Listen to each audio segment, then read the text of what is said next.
That's typical Klusener.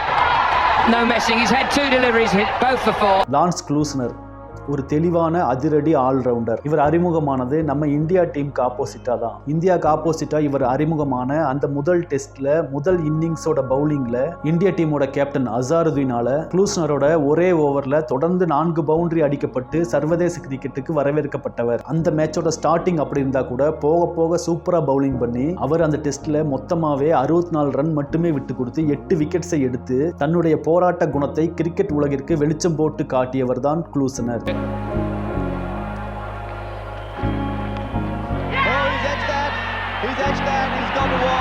அப்ப south Africa விளையாண்ட சீசன்ஸ்லாம் lance Klusener ஒரு யூஸ்ஃபுல்லான பவுலிங் ஆல்ரவுண்டர் அப்படிங்கிற ஒரு கணக்குல தான் டீம்ல இடம் பிடிச்சிட்டு இருந்தாரு.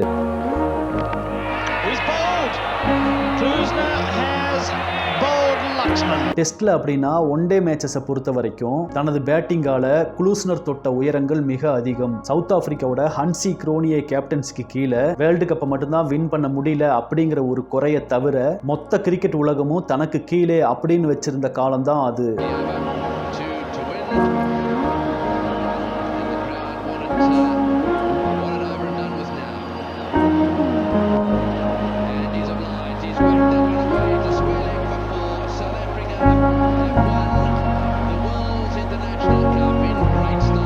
பவுலிங் எடுத்துக்கிட்டா ஆலன் டொனால்டும் ஷான் போலாக்கும் கூர்மையாக்கப்பட்ட ஈட்டிகளாக இருபக்க பவுலிங் முனையை ஆக்கிரமித்து விக்கெட் வேட்டையாடினார்கள். இப்படி இவங்க 2 பேரோட ஃபர்ஸ்ட் ஸ்பெல் பவுலிங் முடிஞ்சு 2வது ஸ்பெல்காக க்ளூஸ்னர் பவுலிங்காக உள்ள வரும்போது 2-3 விக்கெட்ஸ் எடுத்து ஆப்போசிட் டீமோட மிடில் ஆர்டரை செதைக்கிற பணியில தான் அவர் இறங்க வேண்டியதா இருக்கும். தன்னுடைய திறமையான பந்து வீச்சினால டொனால்டு மற்றும் போலாக் தொடங்கி வச்சதை வெற்றிகரமா முடிச்சு தரவராதான் க்ளூஸ்னர் ஒவ்வொரு மேட்ச்லயும் இருந்திருக்காரு.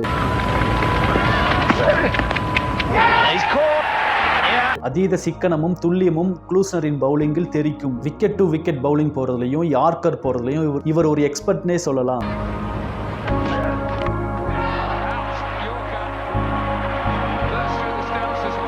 பவுலிங் தான் இப்படின்னா அவரோட பேட்டிங் ஸ்டைல் எடுத்துக்கிட்டோம்னா அதை பார்க்கறதுக்கு கோடிக்கன் இருந்தா கூட பத்தாது, அவ்வளோ ஸ்டைலிஷா இருக்கும்.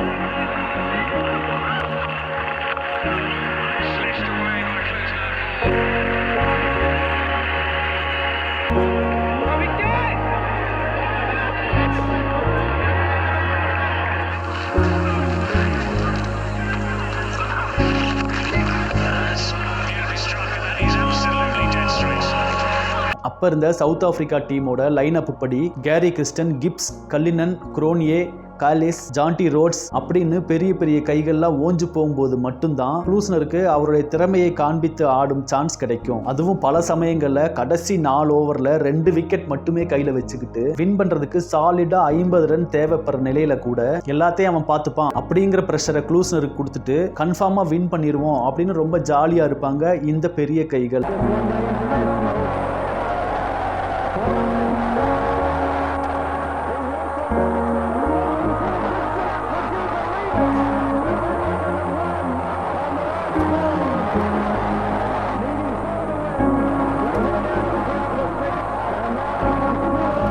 ரணகலமாக ஆடி எதிரணியின் பந்துவீச்சை துவம்சம் செய்து தன் மீதான நம்பிக்கைகளை எப்போதும் தக்க வைத்துக் கொள்வார் லான்ஸ் க்ளூஸ்னர்.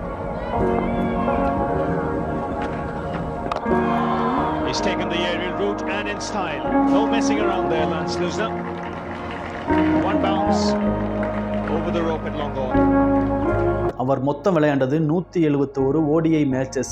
ஆனா அதுல பேட்டிங் பண்ண சான்ஸ் கிடைச்சது 137 இன்னிங்ஸ் மட்டுமே. இப்படி 7வது 8வது பேட்ஸ்மேனா களம் இறங்கி விளையாண்ட 137 இன்னிங்ஸ்ல அவர் 2 செஞ்சுரியையும் 19 ஹாஃப் செஞ்சுரியும் அடிச்சது மட்டும் இல்லாம 41.1 அப்படிங்கிற ஸ்டன்னிங்கான ஆவரேஜை வச்சிருக்காரு. இதுல இருந்தே நீங்க தெரிஞ்சுக்கலாம் அவர் எவ்வளவு பெரிய டேலண்டட் பிளேயர்னு. எனக்கு தெரிஞ்சு 7th 8th டவுனா ஒரு டெய்லண்டரா களம் இறங்கி இவ்வளோ ஆவரேஜ் வச்சிருக்கிறதும் இவ்வளோ ஹாஃப் செஞ்சுரிஸ் அடிச்சிருக்கிறதும் இவ்வளோ மேட்சை வின் பண்ணி கொடுத்ததும் வேர்ல்டுலயே க்ளூஸ்னர் மட்டுமா தான் இருக்கும். க்ளூஸ்னர் கேரியர் மகுடத்தோட வைரக்கல்லா ஜொலிக்கிற மேட்ச்னு பாத்தீங்கன்னா அது இங்கிலாந்துல நடந்த 1999 one day world cup matches தான். அந்த 99 வேர்ல்டு கப் சீரீஸ்ல தனக்கு சான்ஸ் கிடைச்ச ஒவ்வொரு வேளையிலையும் க்ளூஸ்னர் சொல்லி அடிச்சாரு அப்படின்னு சொன்னா கூட அது சற்று மிக இல்லாத வார்த்தை தான். செமிஃபைனல்ஸ் வரைக்கும் சவுத் ஆப்பிரிக்கா மொத்த மொத்தமா விளையாண்ட 9 மேட்சஸ்ல 4 மேட்சஸ்ல man of the match Klusener தான். இப்படி ஒரு man of the match award வாங்கின எல்லா மேட்ச்லயும் சவுத் ஆப்பிரிக்கா வெற்றி வாகை சூடி இருந்துச்சு. அந்த சீரீஸ்ல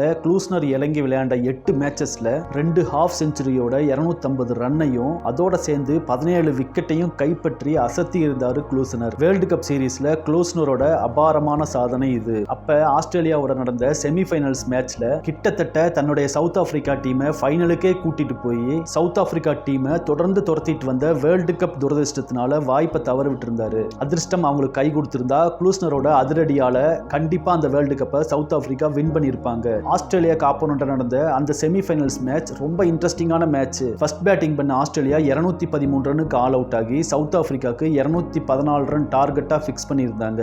ஈஸி டார்கெட்டை சேஸ் பண்ண ஆரம்பிச்ச சவுத் ஆப்பிரிக்காக்கு ஓப்பனிங் கூட சூப்பரா அமைஞ்சு எல்லாமே நல்லா போயிட்டு இருந்துச்சு. அதுக்கடுத்து ஆஸ்திரேலியாவோட மெக்ராத், ஃபிளமிங் இவங்க பவுலிங்னால சவுத் ஆப்பிரிக்காவோட டாப் ஆர்டர் விக்கெட்ஸ் விழ ஆரம்பிக்க அதுக்கப்புறம் ஆஸ்திரேலியாவோட டாப் ஸ்பின்னர் ஷேன் வான் மேட்சை தன்னோட கையில் எடுத்துக்கிட்டாரு. ரொம்ப குரூசியல் டைம்ல அவர் எடுத்த 4 விக்கெட்னால 45 ஓவர் கம்ப்ளீட் ஆகியிருக்கப்ப சவுத் ஆப்பிரிக்கா 6 விக்கெட்டுக்கு 175 ரன் எடுத்து தவிச்சிட்டு இருந்தாங்க. கிட்டத்தட்ட சவுத் ஆப்பிரிக்கா தோக்கிற ஸ்டேஜ்ல தான் அப்பையும் இருந்தாங்க.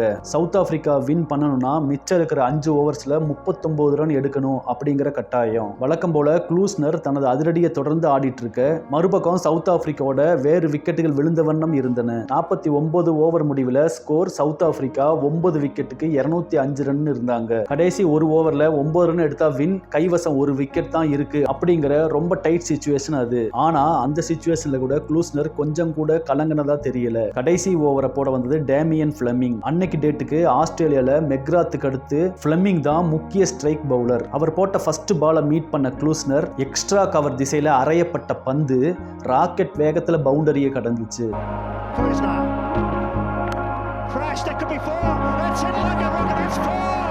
ஸ்கோர் அப்போ 209 ரன்னுக்கு 9 விக்கெட். அந்த பால் போட்டு முடிச்சதுக்கு அப்புறம் ஆஸ்திரேலியா பிளேயர்ஸ் யார் முகத்திலையும் ஈயாட இல்ல.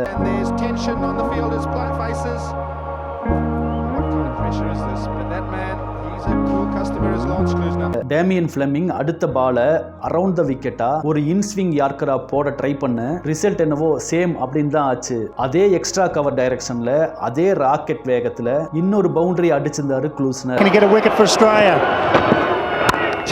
ஃபிளமிங் கண்கள்ல கிட்டத்தட்ட நீரே தழும்பிருச்சு. ஆஸ்திரேலியா கேப்டன் ஸ்டீவ் வாக்கும் ரொம்பவே அப்செட் ஆகிட்டாரு.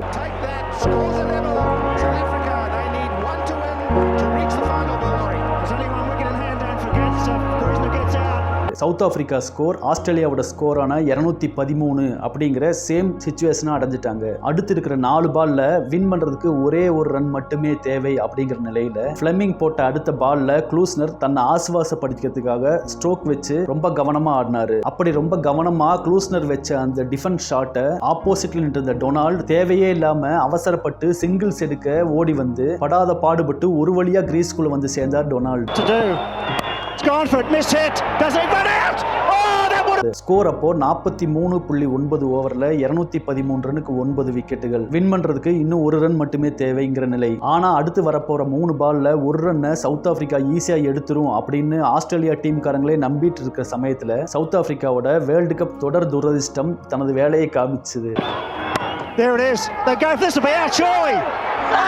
ஆமா, இந்த முறை க்ளூஸ்னர் ஒரு ரன்னுக்கு தட்டி விட்டு ஓடி வர ஆப்போசிட் சைட்ல நின்ன டொனால்ட் க்ளூஸ்னர் ஓடி வரதை பார்க்காம பால் எங்க போகுதோ அதையே பார்த்து அப்படியே நின்றாரு. அந்த பக்கம் ஓடி வந்த க்ளூஸ்னர் ரன்னர் கிரீஸையே தொட்டுட்டாரு.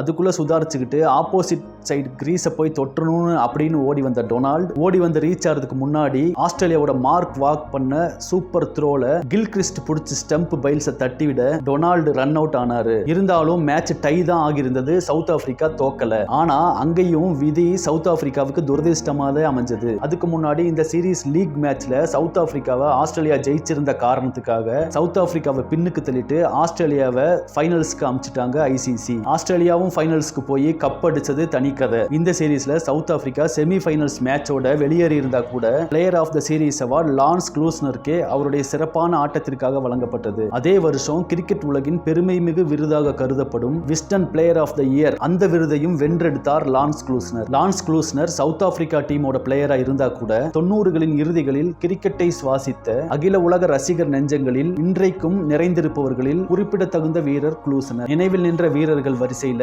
மேலும் ஒரு கோல்டன் பிளேயர்ஸோட சுவாரஸ்யமான தகவல்களோட மீண்டும் உங்களை சந்திக்கிறேன்.